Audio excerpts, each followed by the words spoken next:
Hello friends, I'm CS Saurabh Mani and today I have come across with another video and I'm sure that this will definitely add some values to your knowledge.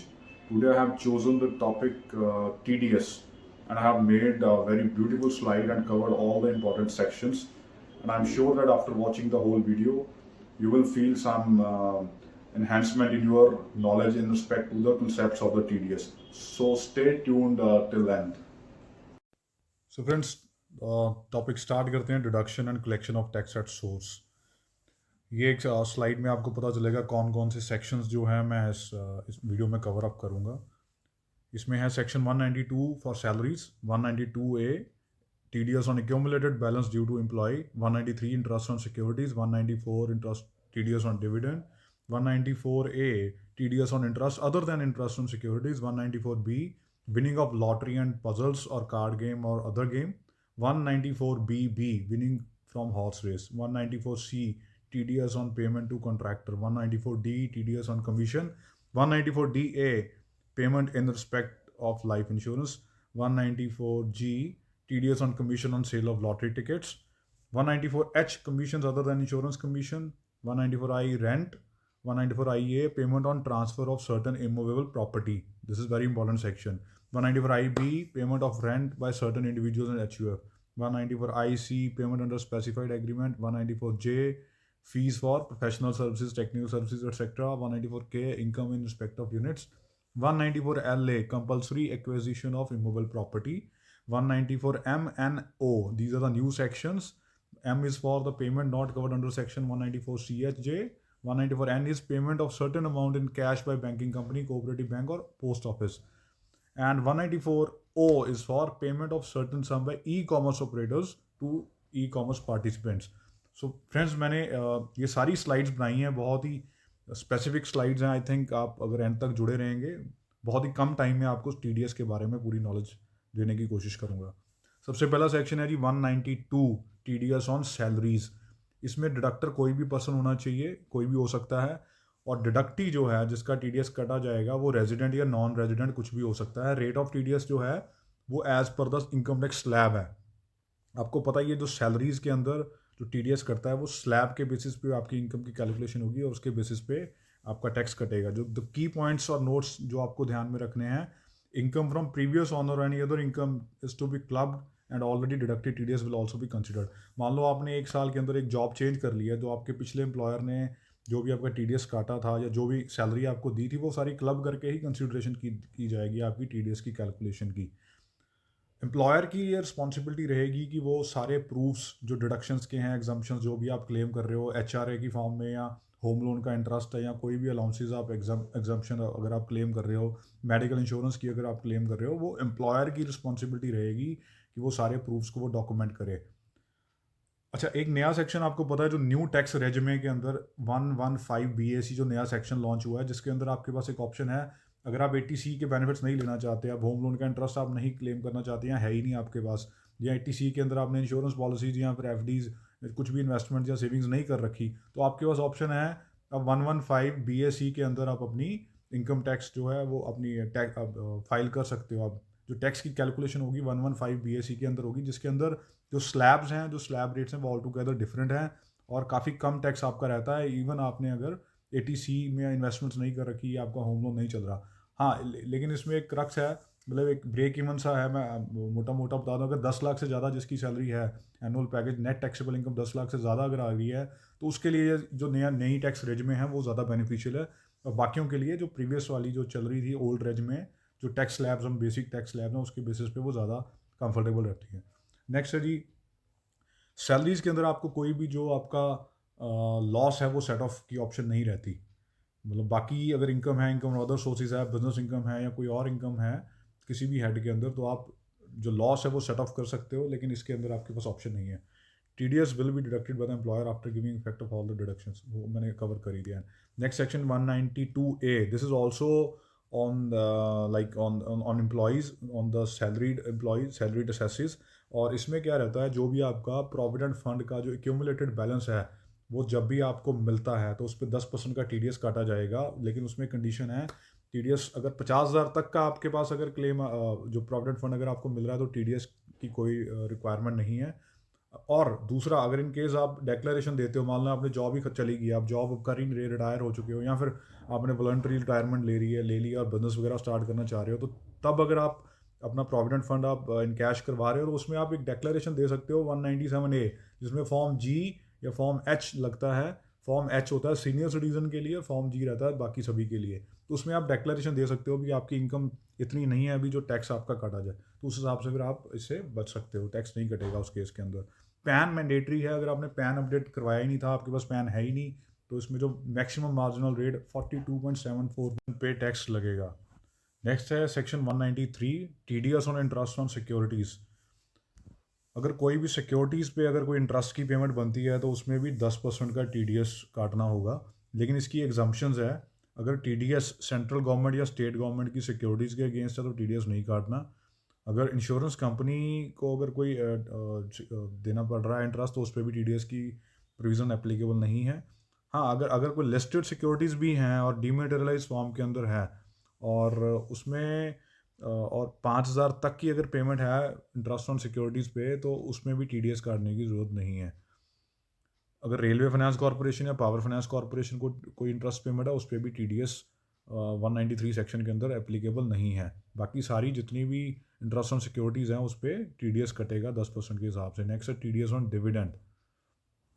इसका भी rate 10% है। ये section पहले नहीं था अब, लेकिन dividend taxable हो गया तो उस पर भी TDS की क्लॉज एप्लीकेबल है। जो TDS है वो पेमेंट, डिविडेंड की पेमेंट करने टाइम या उससे पहले काट के ही पेमेंट दी जाएगी कंपनीज़ के द्वारा। और अगर इंश्योरेंस कंपनी को कोई डिविडेंड की पेमेंट बनती है तो उस पर TDS काटने की क्लॉज नहीं है। No TDS if any payment made to resident individual other than cash and payment does not exceed 5,000 in year. 5,000 तक की एग्जम्पशन है अगर वो बैंकिंग चैनल के थ्रू ही अगर हम डिविडेंड दे रहे हैं तो।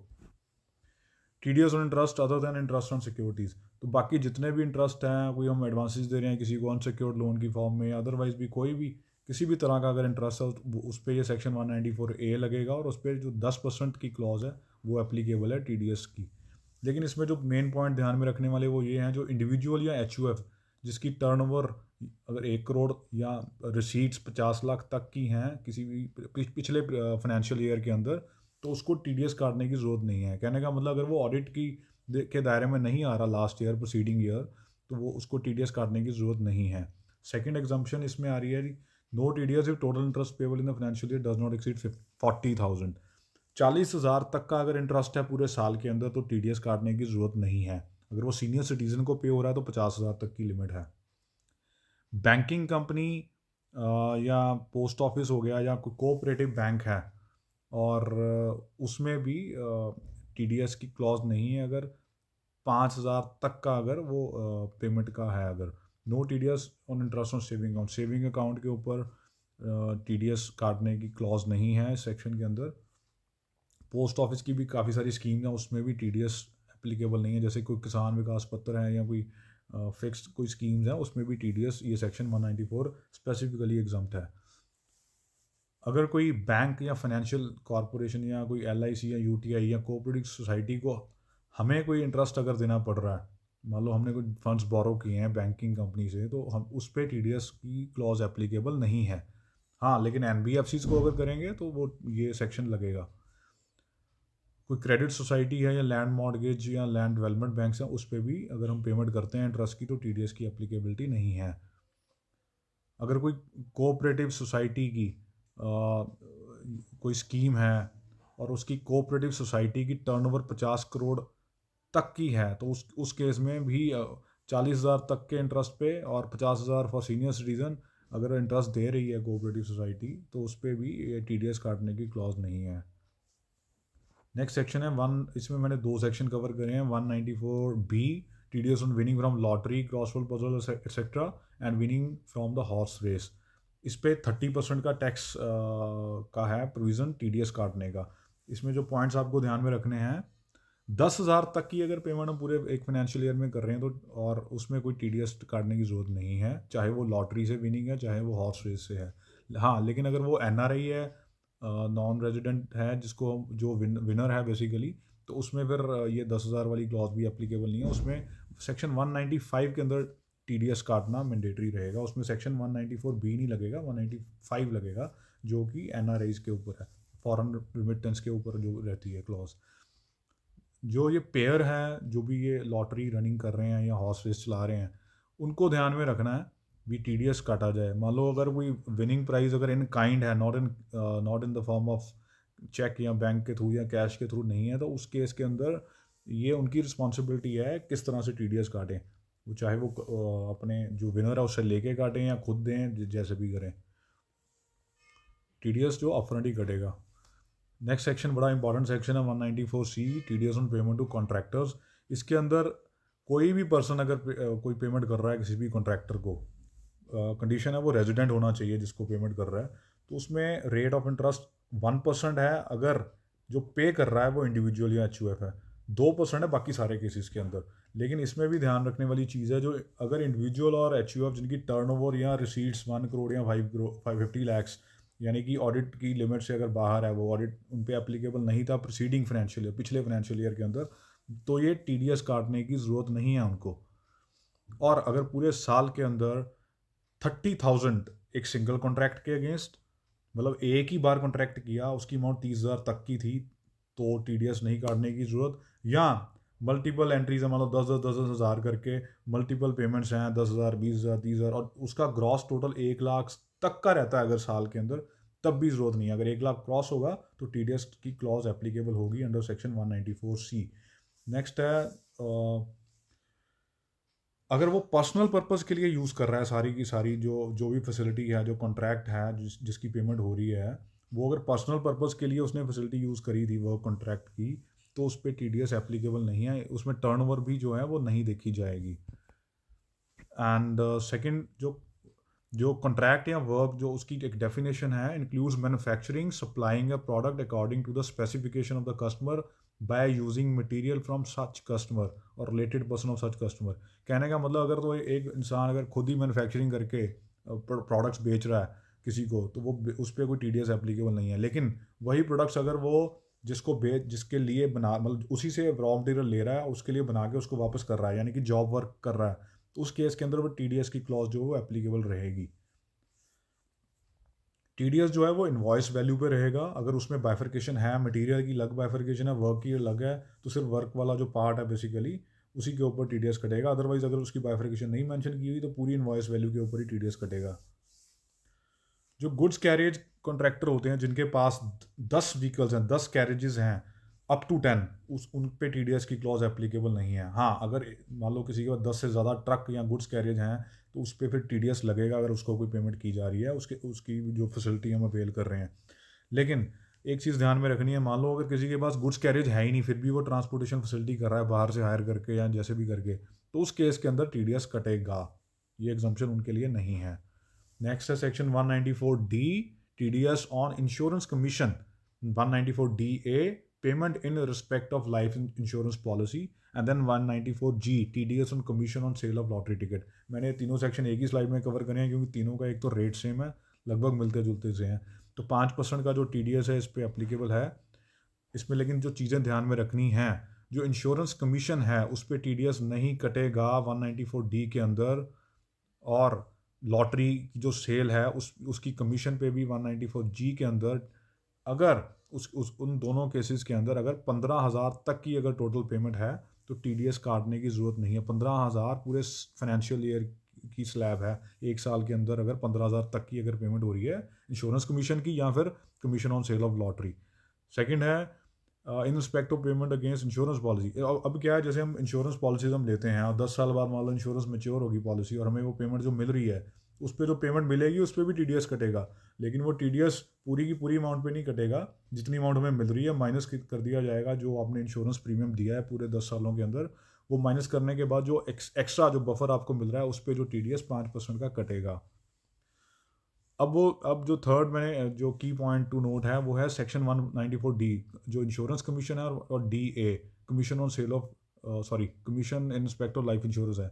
इन दोनों केसेस में TDS नहीं कटेगा अगर डेक्लेरेशन 197A के अंदर, जो कि 15G और 15H का फॉर्म है, अगर उसमें डेक्लेरेशन दे दी जाती है कि उसकी कोई और इनकम का सोर्स नहीं है, या वो उस ब्रैकेट में नहीं आता इनकम टैक्स, जो उसका टैक्सेबल इनकम है वो एग्जम्प्टेड इनकम के हिसाब से है, तो उस केस के अंदर भी ये TDS की जो क्लॉज है वो एप्लीकेबल नहीं रहेगी, डिक्लेरेशन के बेसिस पे वो एग्जम्प्ट रहेगा।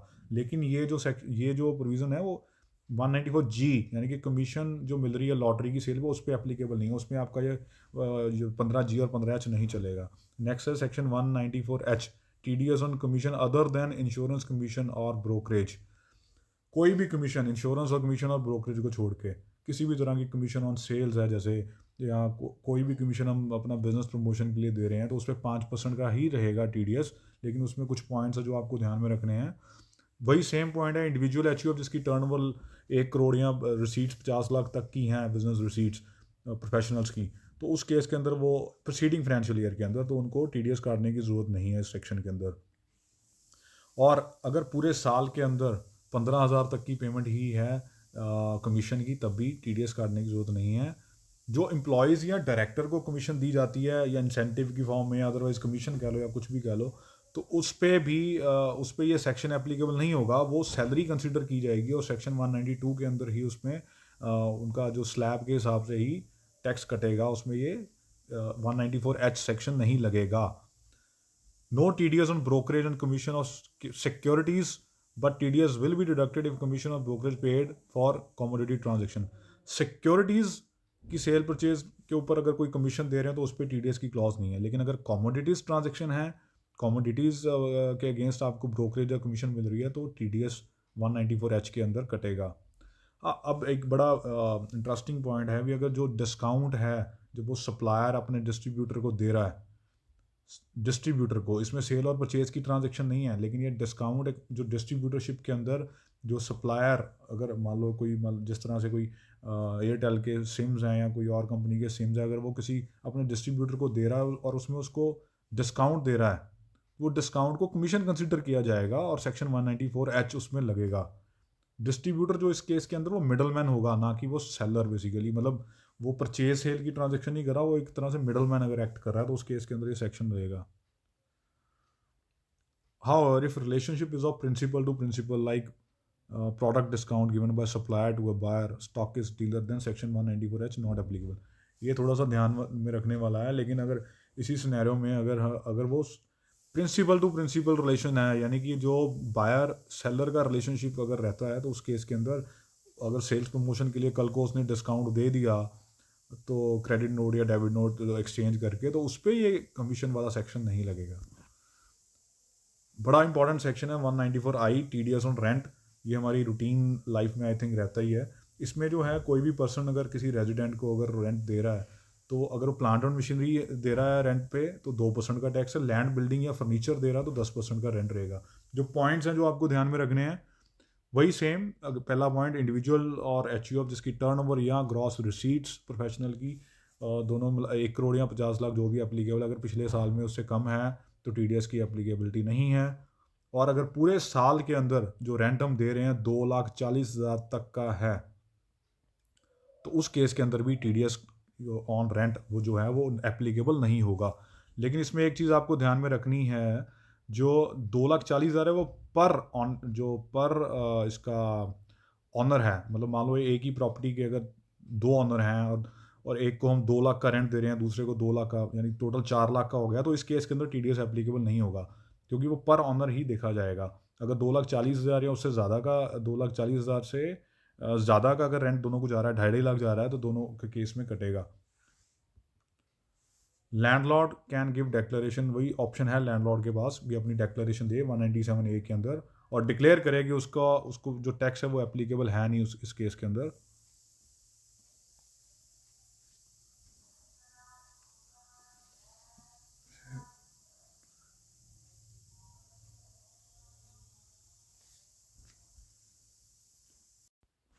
नेक्स्ट सेक्शन है जी 194IA, TDS on payment on transfer of immovable property. ये बैंकर्स और फाइनेंशियल इंस्टीट्यूशंस के लिए काफ़ी लोगों की क्वेरीज ये रहती है भी, इस पर TDS की क्लॉज कैसे है, जब कोई प्रॉपर्टी हम परचेज या सेल कर रहे हैं तो उस पर TDS क्या क्या रहता है। तो बड़े ध्यान से समझने वाला है। कोई भी बायर जो परचेज कर रहा है, परचेज़र, और डिडक्टी इस केस के अंदर सेलर रहेगा। अगर सेलर को जब हम पेमेंट करेंगे तो उसमें कंसिडरेशन का 1% का टैक्स काट के करेंगे। कोई भी अगर हम प्रॉपर्टी में परचेज कर रहे हैं और उसकी पेमेंट कर रहे हैं तो 1% का TDS काट के हमें पेमेंट करनी है। लेकिन उसमें क्या कंडीशन है, जो कंसिडरेशन है, पहले तो जो कंसिडरेशन के अंदर क्या क्या इंक्लूड होगा, club membership, parking fees, electricity, water, किसी भी नेम से जो भी ओवरऑल कंसिडरेशन है उसके ऊपर ये एप्लीकेबल होगा। लेकिन ये रूरल एग्रीकल्चर लैंड अगर बाय कर रहे हैं तो उस पर ये एप्लीकेबल नहीं है। सॉरी। और अगर सेल्स कंसिडरेशन 50 लाख तक है तो उस केस के अंदर भी, सॉरी, लेस देन 50 लाख है, अगर 50 लाख या उससे ज़्यादा है तो उसमें ये TDS जो 194IA के अंदर काटना होगा। इसमें चाहे 3 ऑनर भी हैं और तीनों मिलके भी, अगर मान लो तीनों ऑनर मिलके 55 लाख बैठता है या 60 लाख बैठता है, 20-20 लाख के 3 चेक हम दे रहे हैं, तब भी ये TDS कटेगा, क्योंकि इसमें जो ओवरऑल जो लिमिट है वो 50 लाख या उससे ज़्यादा की है, उसमें पर ऑनर नहीं है, तो ओवरऑल देखी जाएगी कंसिडरेशन अमाउंट। अगर सेलर NRI है उस केस के अंदर सेक्शन 194IA तो एप्लीकेबल नहीं होगा, लेकिन TDS 195 के अंदर डिडक्ट करना होगा। Okay, then 194IA is applicable even if property located outside India. अगर बाहर भी कोई प्रॉपर्टी की ट्रांजेक्शन हो रही है लेकिन जो पार्टीज़ हैं वो लोकल हैं तो उस केस के अंदर भी ये TDS एप्लीकेबल होगा। Okay, purchaser doesn't require to obtain TAN in case. अब ये नहीं है भी हमने एक ही बार प्रॉपर्टी ज़िंदगी में अगर मान लो खरीद रहे हैं और हमें फिर ये टैन की सारी लेनी पड़ेंगी, ऐसा नहीं है। जो इसमें इनकम टैक्स ने हमें ऑप्शन दिया है भी, इस पर्टिकुलर ट्रांजेक्शन के लिए हमें टैन नंबर लेने की ज़रूरत नहीं है, लेकिन हम टैक्स डिपॉजिट करेंगे और टैक्स डिपॉजिट करके इसका TDS डिपॉजिट होगा और उसके बाद भूल जाएंगे। मतलब उसमें कोई परमानेंटली टैन नंबर लेके TDS काटने वाला वो क्लॉज एप्लीकेबल नहीं हुआ। लेकिन एक चीज़ और है, अगर सेलर पैन नहीं ओन करता तो 20% का TDS जो है वो एप्लीकेबल रहेगा। सेलर के पास अगर पैन नहीं है तो 20% के हिसाब से टैक्स काटना होगा। अगर वो कैपिटल एसेट है, प्रॉपर्टी या स्टॉक की फॉर्म में है, दोनों के केसेस में TDS की क्लॉज एप्लीकेबल है। अच्छा, एक कई बार क्या होता है, प्रॉपर्टी कंपलसरी एक्वायर कर ली जाती है किसी गवर्नमेंट अथॉरिटी के थ्रू, उस केस में ये सेक्शन 194IA के अंदर तो नहीं लगेगा, लेकिन एक और सेक्शन इंट्रोड्यूस किया है जो है 194LA, compulsory acquisition of immovable property. तो 194LA के अंदर उस पर टैक्स की प्रोविज़न है, वो हम अलग से नेक्स्ट स्लाइड में, कमिंग स्लाइड्स के अंदर डिस्कस करेंगे। नेक्स्ट है 194IB, TDS on rent by certain individual and HUF। Rent का हमने सेक्शन 194I ऑलरेडी हमने स्टडी कर लिया। अब ये नया सेक्शन इंट्रोड्यूस हुआ है जिसमें क्या है, जो एग्जाम थे उस सेक्शन के अंदर, यानी कि एक इंडिविजुअल या HUF अगर वो बिजनेस कर रहा है तो 1 करोड़ तक की टर्नओवर, अगर वो प्रोफेशनल है, रिसीट्स हैं तो 50 लाख तक की, अगर रिसीट्स उसकी पिछले प्रोसीडिंग फाइनेंशियल ईयर में थी तो वो एग्जाम था TDS काटने के लिए। बट इस सेक्शन के अंदर वो कवर हो जाता है। वो तब, और कवर क्यों होगा, अगर पर मंथ जो वो रेंट दे रहा है वो 50,000 से ज़्यादा है, अगर 50,000 पर मंथ से ज़्यादा का अगर वो रेंट दे रहा है तो वो सेक्शन 194IB के अंदर उसको टैक्स काटना होगा। हालांकि वो एग्जाम था आई के अंदर, बट इस सेक्शन के अंदर 5% के हिसाब से उसको टैक्स काटना होगा, इवन दो उसकी टर्नओवर 1 करोड़ या रिसीट्स 50 लाख से कम है तब भी काटना होगा। और इसमें क्या है, वो साल के जो लास्ट जब भी पेमेंट करेगा तब काटना है ये टैक्स। ये नहीं भी इसको मंथली बेसिस पे काटना होगा, जैसे जैसे पेमेंट करेगा एक ही बार साल के एंड में वो काट सकता है। जो डिडक्टर है या टेनेंट जिसे हम कहते हैं, टेनेंट वो रेजिडेंट भी हो सकता है, नॉन रेजिडेंट भी हो सकता है, बिल्डिंग इंडिया में हो सकती है, बाहर भी हो सकती है। और ये सिर्फ लैंड और use of land and building के ऊपर ही रहेगा। जैसे उसमें फर्नीचर भी था, मशीनरी भी थी 194I के अंदर, इसमें सिर्फ लैंड एंड बिल्डिंग के अगेंस्ट ही रहेगा। इसमें भी एक चीज़ और है, अब ये नहीं भी अगर सिर्फ इस रेंट के लिए ही टैन लेना पड़े, ऐसा ज़रूरी नहीं है भी टैन लेके ही करना है। अगर वो एग्जाम्प्ट है TDS के लिए एक असेसी और टैन की इसको ज़रूरत नहीं है, 194IB के अंदर टैक्स काट के डिपॉजिट किया जा सकता है। फ्रेंड्स, जो टैन है उसका मैं इसलिए जिक्र कर रहा हूँ, क्या होता है भी टैन की एप्लीकेशन बंदा वही करता है जिसको रेगुलरली TDS काटना है। लेकिन जो एक इक्का दुक्का ट्रांजेक्शन के लिए, जैसे जो लॉ के अंदर उन्होंने मेंशन कर दिया है, इस सेक्शन के अंदर अगर TDS काटना है तो टैन की जरूरत नहीं है। सिमिलरली जैसे वो परचेज ऑफ प्रॉपर्टी के अगेंस्ट वो सेल्स कंसिडरेशन पे एक ही बार काटना है तो उसमें भी टैन लेने की जरूरत नहीं है। अगर लैंडलॉर्ड इसमें है, अगर लैंडलॉर्ड पैन ऑन नहीं करता, TDS 20% कटेगा। नेक्स्ट है section 194J, TDS on fees for professional technical service और रॉयल्टी और नॉन कम्पीट फीस और डायरेक्टर सिटिंग फीस। इन केसेस के अंदर अगर कोई भी पेमेंट हो रही है रेजिडेंट को, तो उसमें 10% का जो TDS का क्लॉज रहेगा। हाँ, इसमें एक और चीज़ है, TDS 2% के हिसाब से रहेगा if deductee engage in the business और ऑपरेशन ऑफ कॉल सेंटर और फीस फॉर टेक्निकल सर्विस और royalty which is in the nature of consideration for sale distribution और एग्जीबिशन ऑफ सिनेमेटोग्राफिक फिल्म। स्पेसिफिक अगर क्लॉज पूरी होती है तो 2% है, अदरवाइज 10% ही रहेगा। इट वही same clause individual HU of 1 crore 50 lakh वाली जो क्लॉज है वो इस पर भी एप्लीकेबल है। 30,000 तक अगर है 1 साल के अंदर टोटल पेमेंट प्रोफेशनल फ़ीस की, तो उसमें TDS नहीं काटने की ज़रूरत, एप्लीकेबल नहीं है TDS। अगर बैंकिंग चैनल के थ्रू पेमेंट हो रही है, मतलब बाय अ नॉन रेजिडेंट, अगर किसी कोई नॉन रेजिडेंट अगर CA या लॉयर या सॉलिसिटर को अगर पेमेंट कर रहा है थ्रू बैंकिंग चैनल, तो उसमें उसको उस पर भी TDS की क्लॉज एप्लीकेबल नहीं है। अगर ये जो प्रोफेशनल सर्विसेज हैं अगर पर्सनल पर्पज़ के लिए यूज़ की जा रही हैं, ओनली पर नॉट फॉर बिजनेस और प्रोफेशन पर्पज़, तो उसमें भी TDS काटने की ज़रूरत नहीं है। और जो टर्नओवर और ये रिसीट्स अगर उसकी कम भी है 50 लाख या 1 करोड़ से, विच एवर इज़ एप्लीकेबल, तब भी TDS की क्लॉज एप्लीकेबल नहीं है। कोई सॉफ्टवेयर कोई एक्वायर कर रहा है, तो सॉफ्टवेयर की एक्वायर अगर उस पर ऑलरेडी TDS कट चुका है किसी भी ट्रांजेक्शन, मान लो A ने B को सॉफ्टवेयर बेचा, तो उसमें वो TDS काट चुका था ऑलरेडी, और उस B ने C को बेच दिया, तो दोबारा उसको TDS काटने की ज़रूरत नहीं है। दूसरा, अगर A ने भी B को जो जो सॉफ्टवेयर बेचा था वो as such without any modification बेचा है, यानी कि एक तरह से उसने ट्रेडिंग करी है, तो उस पर भी TDS एप्लीकेबल नहीं है। हाँ, अगर वो मॉडिफाई करेगा, उसमें कुछ चीज़ें अलग करके बेचेगा, तो TDS प्रोफेशनल वाला जो TDS on fees for professional या रॉयल्टी जो भी रहेगा उसके अंदर उसको टैक्स काटना होगा। नेक्स्ट सेक्शन है 194K, TDS on income in respect of units. अब ये सेक्शन के अंदर अगर यूनिट्स भी अगर पे हो रहे हैं, तो उस पर भी TDS कटेगा। जो भी डिविडेंड या जो भी कोई भी इनकम अगर अगेंस्ट यूनिट्स अगर वो दी जा रही है म्यूचुअल फंड्स के थ्रू, तो उसमें फिर उसको TDS की क्लॉज रहेगी, 10% के हिसाब से TDS कट के वो पेमेंट होगी। लेकिन वो अगर 5,000 तक की अगर टोटल जो इनकम जो है वो अगर है ही 5,000 तक की, तो उसमें फिर डिविडेंड सॉरी उस पर टैक्स अंडर सेक्शन 194K नहीं एप्लीकेबल रहेगा।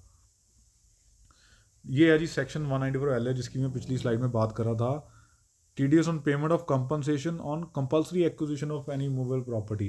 अगर कोई कंपल्सरी एक्वायर हो रही है प्रॉपर्टी, तो 10% का TDS रहेगा, बट एग्रीकल्चर लैंड पे एप्लीकेबल नहीं है। और अगर जो कंसिड्रेशन है टोटल जो एक्वायर करने का, अगर वो 2.5 लाख तक का है, तब भी TDS एप्लीकेबल नहीं है।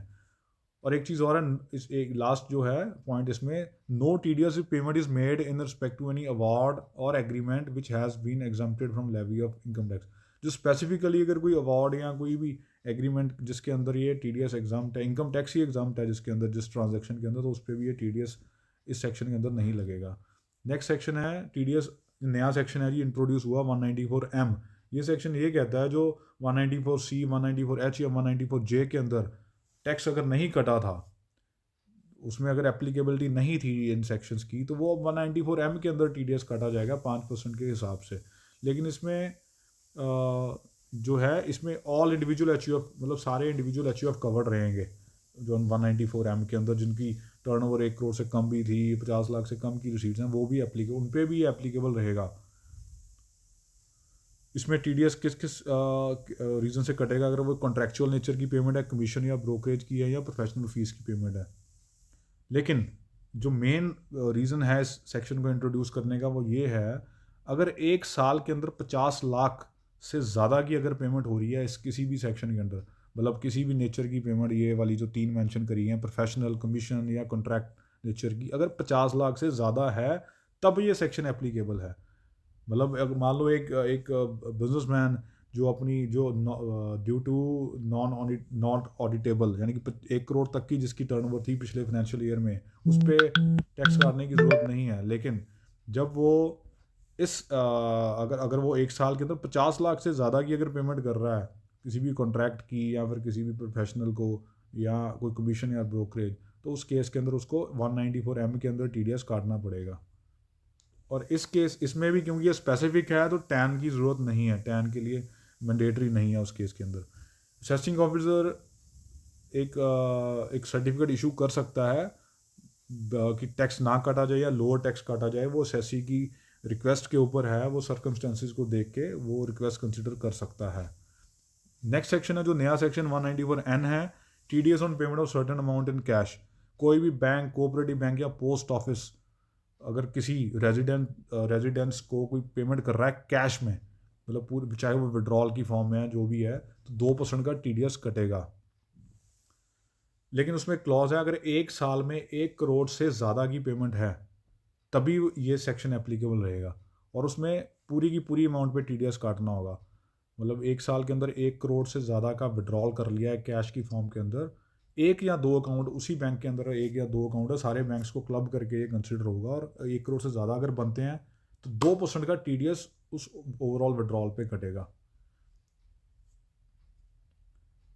ओके, एक इसमें ये पॉइंट है भी, अगर रिसिपिएंट ने अगर ITR ही नहीं फाइल करी पिछले 3 साल के अंदर, तो TDS जो है वो 2% की जगह जो है वो 5% का कटेगा।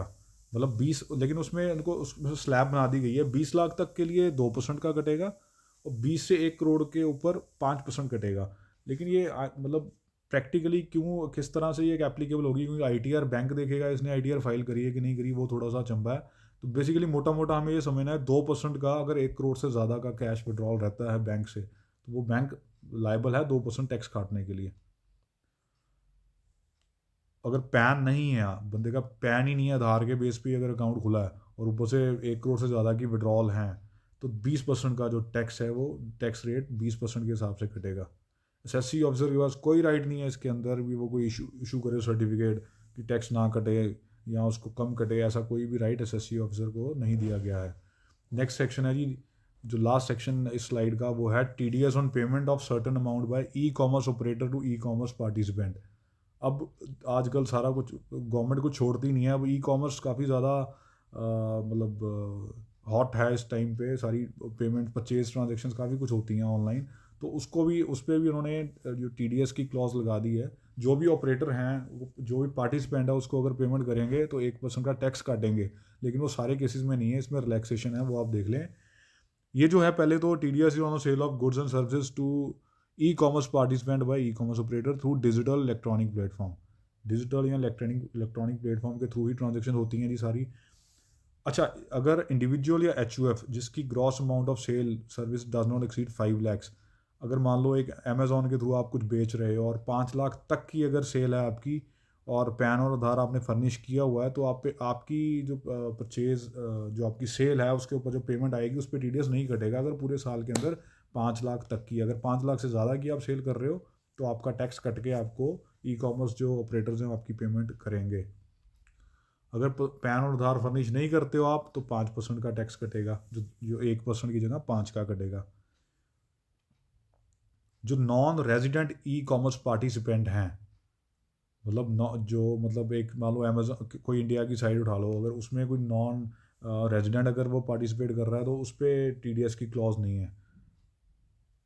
लेकिन जो E-कॉमर्स ऑपरेटर है वो रेजिडेंट हो चाहे नॉन रेजिडेंट हो, चाहे इंडिया का हो चाहे बाहर का हो, उसको TDS काटना ही होगा, उस पर ये एप्लीकेबल रहेगी। Section not applicable e-commerce participant conduct business through own website. जो पार्टिसिपेंट है, अगर हम लोग भी अपनी खुद की वेबसाइट के थ्रू ही अगर ट्रांजेक्शन कर रहे हैं तो उस पर ये सेक्शन एप्लीकेबल नहीं है। Section over rule the entire chapter of TDS under any other section is not applicable. अगर मान लो इसमें कमीशन भी इन्वॉल्व है तो कमीशन वाले सेक्शन इसमें नहीं लगेंगे, जिसमें ये 194O लग गया तो सिर्फ इसी सेक्शन के अंदर ही TDS कटेगा और किसी सेक्शन के अंदर TDS नहीं कटेगा। सो फ्रेंड्स, ये थी सारी स्लाइड्स TDS के सेक्शंस के ऊपर। मैंने कोशिश करी है एक एक स्लाइड के अंदर मोटी मोटी सारी पिक्चर प्रेजेंट करने की। अगर आपको लगता है ये स्लाइड्स आपको चाहिए या थोड़ी इन्फॉर्मेटिव है, एक स्नैपशॉट अच्छा लगा है, तो आप मेरे को कमेंट कर सकते हो। और अच्छा लगेगा अगर आप मेरी वीडियो को लाइक और चैनल को सब्सक्राइब करें, थोड़ा सा एक to take we just to next level. थोड़ा आगे कोशिश करूँगा अच्छी अच्छी वीडियोज़ और डालने की, अगर तभी कर पाऊँगा जब आप थोड़ा सा अप्रिसिएशन किसी भी फॉर्म में अगर करोगे। Thank you so much friends.